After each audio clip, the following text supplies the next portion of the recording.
മഹീന്ദ്രയ്ക്ക് മികച്ച വിൽപ്പന നേടുന്ന മോഡലുകൾ ഉള്ളപ്പോഴും KUV100, മറാസോ പോലുള്ള ആകർഷകമല്ലാത്ത വാഹനങ്ങളും മഹീന്ദ്ര നിർമ്മിച്ചിരുന്നു.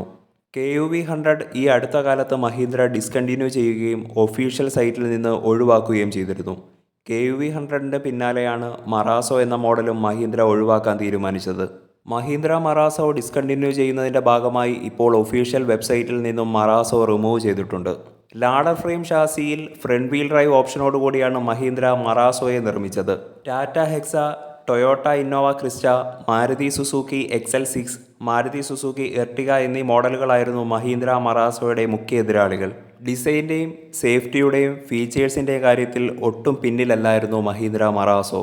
ഗ്ലോബൽ NCAP ക്രാഷ് ടെസ്റ്റിലടക്കം 4 സ്റ്റാർ റേറ്റിംഗ് കരസ്ഥമാക്കിയ മോഡലായിരുന്നു മറാസോ. മറാസോയുടെ കഴിഞ്ഞ 12 മാസത്തെ വിൽപ്പന നോക്കുകയാണെങ്കിൽ 2023 ജൂൺ മുതൽ 2024 ജൂൺ വരെ വിറ്റഴിച്ചത് 721 യൂണിറ്റുകൾ മാത്രമാണ്.